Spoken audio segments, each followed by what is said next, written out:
Hello, friends. It's been a while since I've been on, and this is why. These two are home from school, so it's been a little bit interesting to be trying to read, and they're in the room today, so we'll see how long this actually lasts. But we've got a lot of reading to catch up on. I have not been on in a couple days, and we're supposed to be done with Judges and Ruth and in 1 Samuel. So we're going to try to get caught up today with these little people behind me, and Jack is in here somewhere. So we are in Judges chapter 18. I think that Judges has 21 chapters. Yeah. So we're going to finish Judges and try to get done with Ruth at least. But we'll see how this goes because they are not being quiet and they do not really care about reading the Bible. So I'm just going to pretend like they're not there. Parenting, right? That's what we're going to do. However, they are keeping the dog occupied. He is like, what is going on right now? Okay, good luck with this.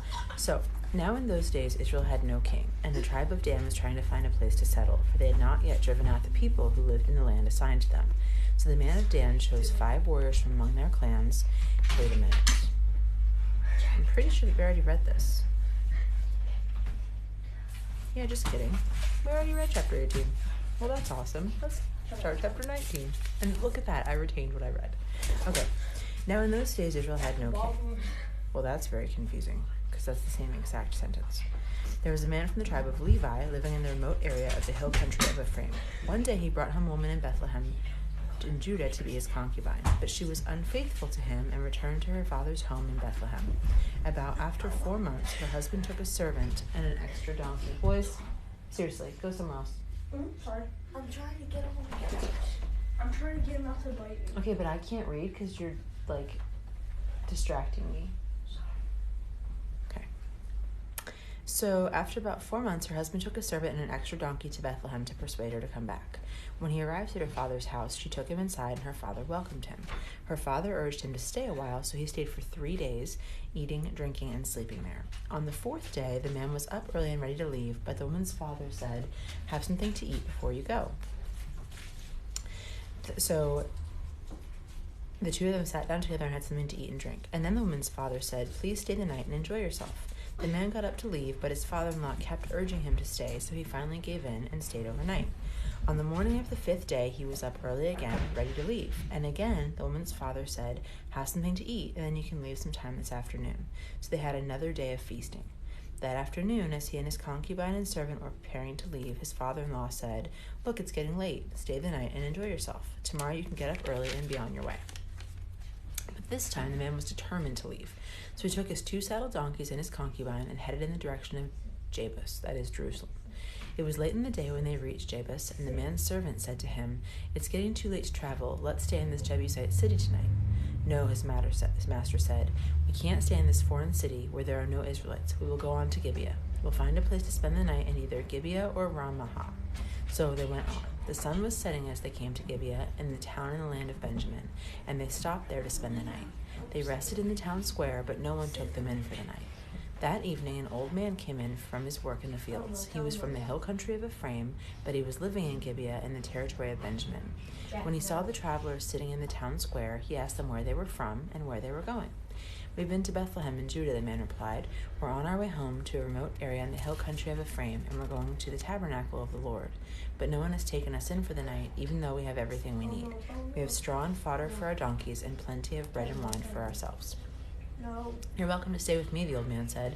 "I'll give you anything you might need. But whatever you do, don't spend the night in the square." So he took them home and fed them and their donkeys, and they washed their feet and had supper together.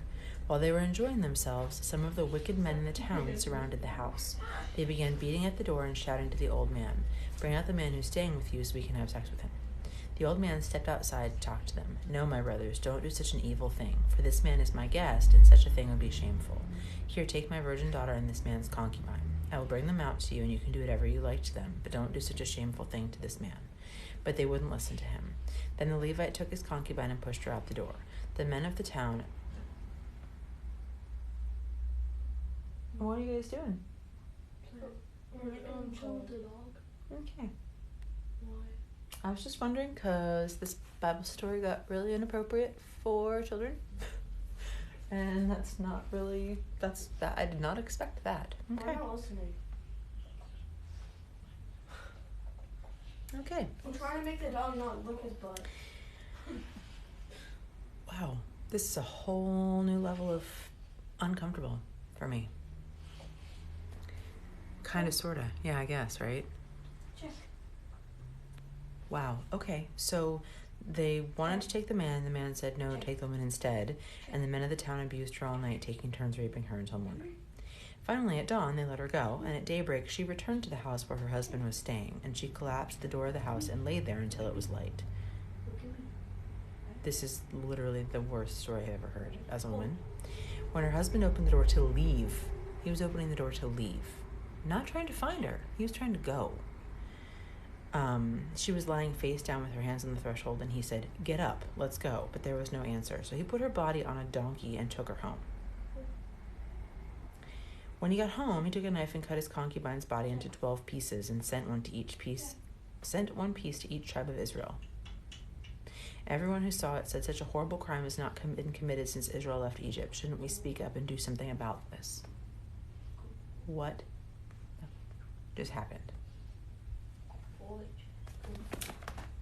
Don't lick your penis. So, a man from the tribe of Levi took his concubine, who they also are saying was his wife. So when the wicked men surrounded the house, the man of the house sent his daughter and that man's concubine. And then the woman returned to the house where her husband was staying. So I think a concubine is the same thing as his wife. Yes, we are reading the Bible. Yeah, this is Judges chapter 19. And then they abused her so much that she died. So he just put her body on a donkey. And then when he got home, he cut it into 12 pieces and sent one to each tribe of Israel. Wow. I'm really seriously not even sure what to do with that. What? Okay, chapter 20. Then all the Israelites from Dan to Beersheba from the land of Gilead came together in one large assembly and stood in the presence of the Lord at Mizpah. The leaders of all the people and all the tribes took their positions in assembly of the people of God. Word soon reached the land of Benjamin that the other tribes have gone to Mizpah, and the Israelites asked how this terrible crime had happened. Well, the Levite, the husband of the woman who had been murdered, so even though they called her a concubine, it was his wife. So the Levite, the husband of the woman who had been murdered, said, my concubine and I came to Gibeah, a town in the land of Benjamin, to spend the night. That night, some of the leaders of Gibeah surrounded the house planning to kill me, and they raped my concubine until she was dead, because you pushed her out the door. So I cut her body into 12 pieces and sent the pieces throughout the land of Israel, for these men have committed this terrible and shameful crime. Now the entire community of Israel must decide what should be done about this. So he couldn't, send them each a letter. No. He felt like he had to cut her up and send 12 pieces of her to people, because I'm sorry, but if my husband had just died, I wouldn't be cutting his body into 12 pieces. Okay. So all the people stood up together and replied, no, not one of us will return home. Instead, we will draw lots to decide who will attack Gibeah. Not we're all going to go attack them together. We're going to draw lots, and whoever the sucker is that gets the shortest one has to go attack them. A tenth of the men from each tribe will be chosen to supply the warriors with food, and the rest of us will take revenge on Gibeah for the shameful thing they've done in Israel. So all the Israelites were united, and they gathered together to attack the town. Okay, so I guess they all are going. The Israelites sent messengers to the tribe of Benjamin, saying, what a terrible thing has been done among you. Give up these evil men of Gibeah so we can execute them and purge Israel of this evil. But the people of Benjamin would not listen. Instead, they came from their towns and gathered at Gibeah to fight the Israelites. 26,000 of their warriors armed with swords arrived in Gibeah to join the 700 warriors who lived there.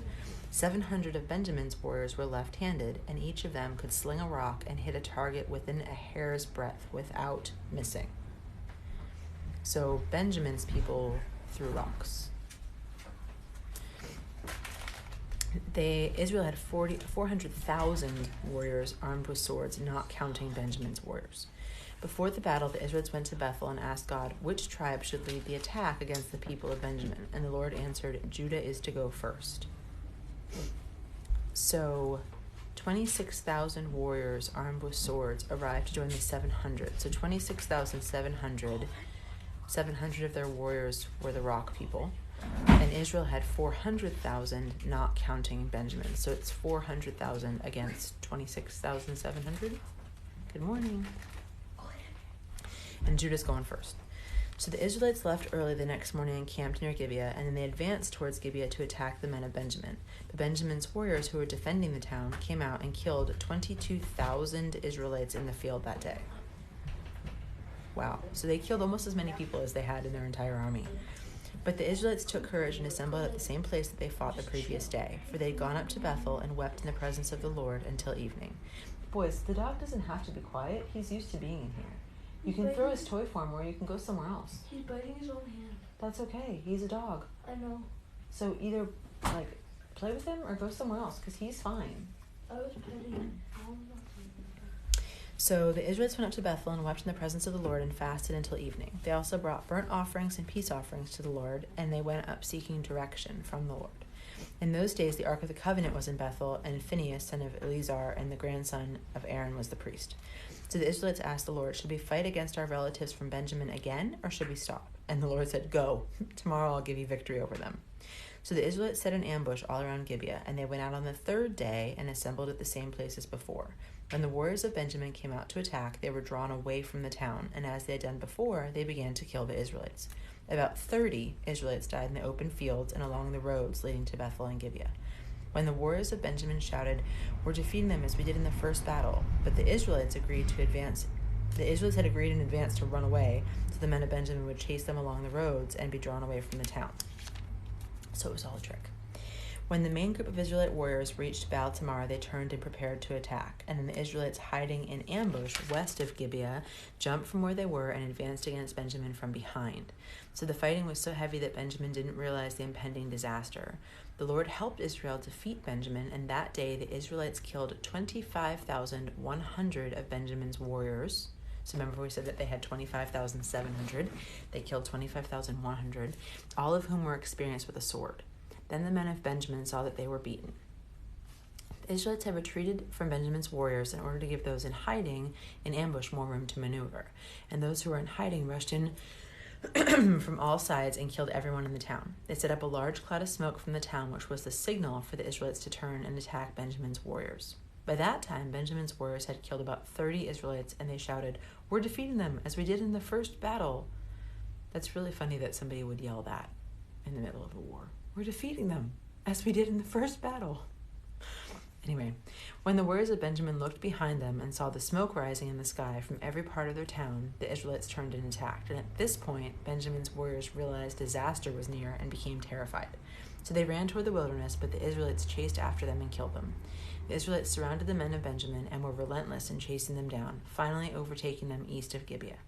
18,000 of Benjamin's greatest warriors died that day in battle. The survivors fled into the wilderness towards the rock of Rimmon, but Israel killed 5,000 of them along the road. They continued the chase until they had killed another 2,000 near Gibeon. The tribe of Benjamin lost 25,000 brave warriors that day, leaving only 600 men who escaped to the rock of Rimmon, where they lived for 4 months. Then the Israelites returned and slaughtered every living thing in all the towns, the people, the cattle, everything. They also burned down every town they came to. Yikes. Okay. Good morning. Glad you guys are here. So that was a really crazy story. I'm not even sure. Okay, so all of Benjamin is dead now. Most of their tribe is gone. And they were one of the tribes of Judah. They were one of the 12. So that's very interesting. How did you guys feel about that story? You weren't paying any attention to it, were you? You're here but not listening. That's like me in school. That's like me in school. Yeah. So what's this? Well, we have chapter 21, and then we're done with Judges. I heard the one with the 12 pieces set to. Yeah, that was the part that you heard, that they cut up the lady into 12 pieces. Yeah. Why don't they give another story? Yeah, exactly. Why didn't they just send a letter that says, hey, my wife got killed? I mean, I guess it's more effective if you send a body part. Maybe. Can you go let the dog up, please? Why would he chop up Really? Because she was dead. The And bad guys killed her, so he chopped her up into 12 pieces and sent her to all the tribes and said, let's go to war.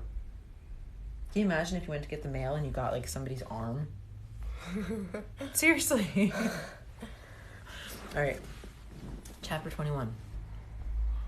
The Israelites had vowed at Mitzpah never to give their daughters in marriage to a man from the tribe of Benjamin. And the people went to Bethel and sat in the presence of God until evening, raising their voices and weeping bitterly. O Lord, God of Israel, they cried out, why has this happened? Now one of our tribes is missing.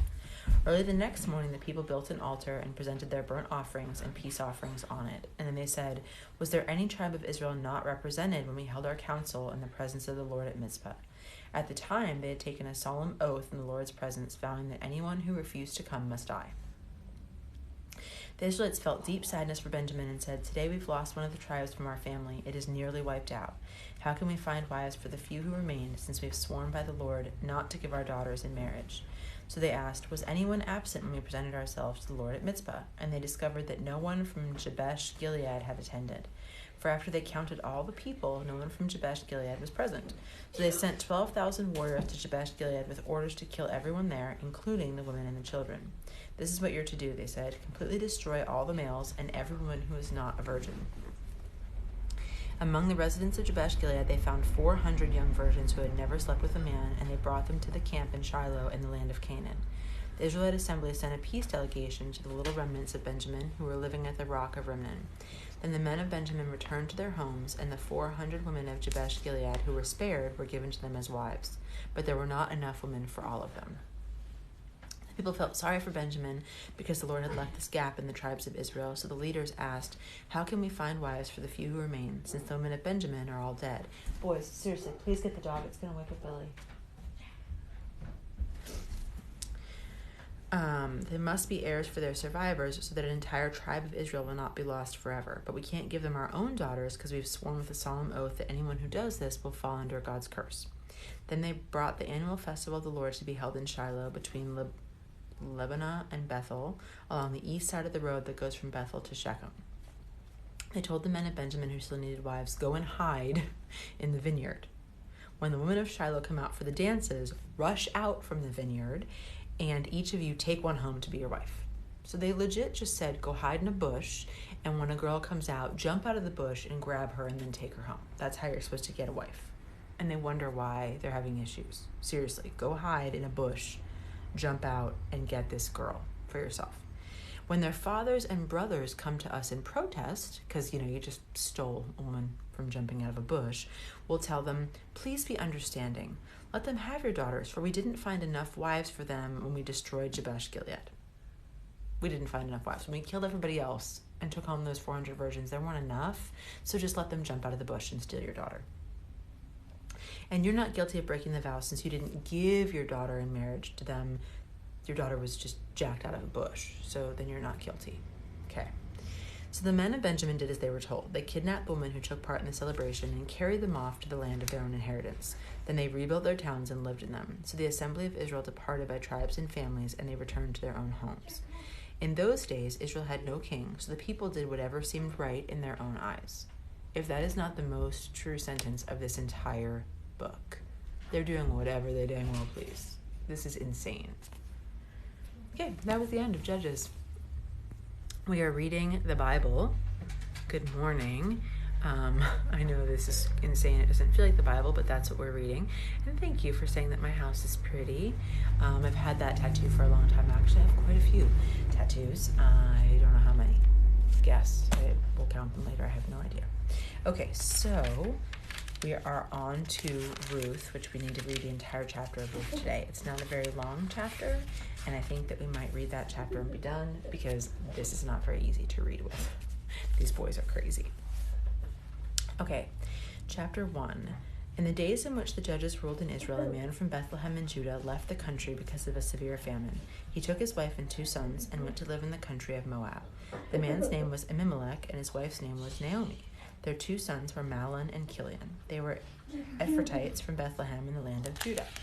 During their stay in Moab, Elimelech died, and Naomi was left with her 2 sons, and those 2 sons married Moabite women. One married a woman named Orpah, and the other woman named Ruth. About 10 years later, Mahlon and Chilion died, and this left Naomi alone without her husbands or her sons. Then Naomi heard in Moab that the Lord had blessed the people in Judah by giving them good crops again. So Naomi and her daughter-in-laws got ready to leave Moab and return to her homeland. With her 2 daughter-in-laws, she set out from the place where she'd been living, and they took the road that would lead them back to Judah. On the way, Naomi said to her daughter-in-laws, "Go back to your mother's homes instead of coming with me, and may the Lord reward you for your kindness to your husbands and to me. May the Lord bless you with the security of another marriage." And then she kissed them goodbye, and they all broke down and wept. "No," they said, "we want to go with you to your people." But Naomi replied, "Why should you go on with me? Can I still give birth to other sons who could grow up to be your husbands? No, my daughters, return to your parents' homes, for I am too old to marry again. And even if it were possible and I were to get married tonight and bear sons, then what? Would you wait for them to grow up and refuse to marry someone else? No, of course not, my daughters. Things are far more bitter for me than for you, because the Lord himself has caused me to suffer." And again they wept together, and Orpah kissed her mother-in-law goodbye. But Ruth insisted on staying with Naomi. "See," Naomi said to her, your sister-in-law has gone back to her people and her gods. You should do the same." But Ruth replied, "Don't ask me to leave you and turn back. I will go wherever you go and live wherever you live. Your people will be my people, and your God will be my God. I will die where you die and be buried there. May the Lord punish me severely if I allow anything but death to separate us." So when Naomi saw that Ruth had made up her mind to go with her, she stopped urging her, and the 2 of them continued on their journey. When they came to Bethlehem, the entire town was stirred by their arrival. "Is it really Naomi?" the woman asked. "Don't call me Naomi," she told them. "Instead, call me Mara, for the Almighty has made life very bitter for me. I went away full, but the Lord has brought me home empty. Why should you call me Naomi when the Lord has caused me to suffer and the Almighty has sent such tragedy?" So Naomi returned from Moab, accompanied by her daughter-in-law Ruth, the young Moabite woman. They arrived in Bethlehem at the beginning of the barley harvest. Things were rough back then. Seriously, you're not kidding. I still can't believe that story. Judges ended in a terrible, terrible way. So let's hope that better things are here for Ruth. Okay, so chapter 2. Now there was a wealthy and influential man in Bethlehem named Boaz, who was a relative of Naomi's husband, Elimelech. One day Ruth said to Naomi, "Let's go out into the fields to gather the leftover grain behind anyone who will let me do it." And Naomi said, "All right, my daughter, go ahead." So Ruth went out to gather grain behind the harvesters. All the stuff we've been reading, they would actually say that was one of the laws that God had commanded, that like you don't pick up what's left because you leave it for the widows and stuff like that. So it's crazy that that's what she's doing. She's like, I'm going to walk behind them because they should be leaving stuff for us because we're widows. As it happened, she found herself working in a field that belonged to Boaz, the relative of her father-in-law, Elimelech. While she was there, Boaz arrived in Bethlehem and greeted the harvesters. "The Lord be with you," he said. "And the Lord bless you," the harvesters replied. Then Boaz asked his foreman, "Who is that girl over there?" And the foreman replied, "She's the young woman from Moab who came back with Naomi. She asked me this morning if she could gather grain behind the harvesters, and she's been hard at work ever since, except for a few minutes of rest over there in the shelter." So Boaz went over and said to Ruth, "Listen, my daughter, stay right here with us when you gather grain. Don't go to any other fields. Stay right behind the women working in my field, and see which part of the field they're harvesting, and then follow them. I've warned the young men not to bother you, and when you're thirsty, help yourself to water they've drawn from the well." Ruth fell at his feet and thanked him warmly. "Why are you being so kind to me?" she asked. "I'm only a foreigner." "Yes, I know," Boaz replied, "but I also know about the love and kindness that you've shown my mother-in-law since the death of her husband. I've also heard how you left your father and mother and your own land to live here among complete strangers. May the Lord, the God of Israel, under whose wings you've come to take refuge, reward you fully." "I hope I continue to please you, sir," she replied. "You've comforted me by speaking so kindly to me, even though I'm not as worthy as your workers." At lunchtime, Boaz called to her, "Come over here and help yourself to some of our food. You can dip your bread in the wine if you like." So she sat with his harvesters, and Boaz gave her food, more than she could eat. When Ruth went back to work again, Boaz ordered his young men, "Let her gather grain right among the sheaves without stopping her, and pull out some heads of barley from the bundles and drop them on purpose for her. Let her pick them up and don't give her a hard time." So Ruth gathered barley there all day, and when she beat out the grain that evening, it came to about 1/2 bushel. She carried it back into town and showed it to her mother-in-law. Ruth also gave her the food that was left over from her lunch. "So much," Naomi exclaimed. "Where did you gather all this grain today? Where did you work? May the Lord bless the one who has helped you." So Ruth told her mother-in-law about the man in whose field she had worked, and she said, "The man I worked with today is named Boaz." "May the Lord bless him," Naomi told her daughter-in-law. "He's showing us kindness to us as well as to your dead husband. That man is one of our closest relatives, one of our family redeemers." Then Ruth said, "What's more, Boaz even told me to come back and stay with his harvesters until the entire harvest is completed." "That's wonderful," Naomi exclaimed. "Do as he said and stay with his workers right through the whole harvest. You'll be safe there, unlike in other fields." So Ruth worked alongside the woman in Boaz's field, and she gathered grain with them until the end of the harvest. Then she worked with them through the wheat harvest too, and all the while she lived with her mother-in-law. Chapter 3. Hello from Michigan. One day Naomi said to Ruth, "My daughter, it's time that I found a permanent home for you so that you'll be provided for. Boaz is a close relative of ours, and he's been very kind by letting you gather grain with his workers. Tonight he'll be winnowing barley at the threshing floor, so do as I tell you. Take a bath and put on perfume and dress in your nicest clothes." Yeah, because she probably really did stink if she was running around the fields collecting grain. Go take a bath. Put on your nicest clothes. Then go to the threshing floor, but don't let Boaz see you until he's finished his meal. Be sure to notice where he lies down, and then go and uncover his feet and lie down there. I'll tell you what to do." "I will do everything you say," Ruth replied. So she went down to the threshing floor that night and followed the instructions of her mother-in-law. Took a bath. After Boaz had finished his meal and was in good spirits, he lay down beside the heap of grain and went to sleep. Then Ruth came quietly, uncovered his feet, and lay down. Around midnight, he suddenly woke up and turned over, and was surprised to find a woman lying at his feet. "Who are you?" he demanded. "I'm your servant Ruth," she replied. "Spread the corner of your covering over me, for you are my family redeemer." "The Lord bless you, my daughter," Boaz exclaimed. "You're showing more family loyalty now than ever by not running after a younger man, whether rich or poor. Now don't worry about a thing, my daughter. I will do what is necessary, for everyone in town knows you're an honorable woman. But there's one problem. While it is true that I'm one of your family redeemers, there is another man who is more closely related to you than I am. Stay here tonight, and in the morning I will talk to him. If he's willing to redeem you, then let him marry you. But if he's not willing, then as surely as the Lord lives, I will marry you. Now lay down here until morning." So Ruth laid at Boaz's feet until the morning, but she got up before it was light enough for people to recognize each other. For Boaz said, "No one must know that a woman was here at the threshing floor." He also said to her, "Bring your cloak and spread it out." And he measured 6 scoops of barley into the cloak and helped her put it on her back. Then Boaz returned to the town. When Ruth went back to her mother-in-law, Naomi asked, "What happened, my daughter?" And Ruth told Naomi everything Boaz had done for her and added, "He gave me these 6 scoops of barley and said, 'Don't go back to your mother-in-law empty-handed.'" Then Naomi said to her, "Just be patient, my daughter, until we hear what happens. The man won't rest until he's followed through on this, and he will settle it today." Last chapter. So Boaz went to the town gate and took a seat there. When the family redeemer he mentioned came by, Boaz called out to him, "Come over here, friend. I want to talk to you." So they sat down together. And then Boaz called 10 leaders from the town and asked them to sit as witnesses. Boaz asked the family redeemer, "You know Naomi, who came back from Moab. She's selling the land that belonged to our relative Elimelech. I felt that I should speak to you about it so that you can redeem it if you wish. If you want the land, then buy it here in the presence of these witnesses. But if you don't want it, let me know right away, because I'm next in line to redeem it after you." The man replied, "All right, I'll redeem it." So Boaz told him, "Of course your purchase of the land from Naomi also requires that you marry Ruth, the Moabite widow. That way she can have children who will carry on her husband's name and keep the land in the family." "Then I can't redeem it," the family redeemer replied, "because this might endanger my own estate. You redeem the land, I cannot do it." In those days it was the custom of Israel for anyone transferring a right of purchase to remove his sandals and hand it to the other party. This publicly validated the transaction. So the other family redeemer drew off his sandal as he said to Boaz, "You buy the land." Then Boaz said to the leaders in the crowd standing around, "You are witnesses that today I have bought from Naomi all the property of Elimelech, Kilion, and Mahlon, and with the land I have acquired, Ruth, the Moabite widow of Mahlon, to be my wife. That way she can have a son to carry on the family name of her dead husband and to inherit the family property here in his hometown. You are all witnesses today." And the leaders and all the people said, "We are witnesses." Yay! We are witnesses. "May the Lord make the woman who is coming into your home like Rachel and Leah from all the nations of whom Israel descended.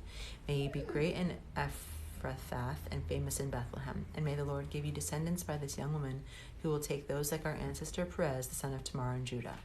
So Boaz married Ruth and took her home to live with him. When he slept with her, the Lord enabled her to become pregnant, and she gave birth to a son. And the women in the town said to Naomi, "Praise the Lord who's given you a family redeemer today. May he be famous in Israel. May this child restore your youth and care for you in your old age, for he is the son of your daughter-in-law who loves you so much and has been better to you than 7 sons. Naomi took care of the baby and cared for him as if he were her own. And the neighbor women said, "At last Naomi has a son again." And they named him Obed. He became the father of Jesse and the grandfather of David. Oh, that's cool. This is their family line, beginning with their ancestor Perez. Perez was the father of Hezron. Hezron was the father of Ram. Ram was the father of Abinadab.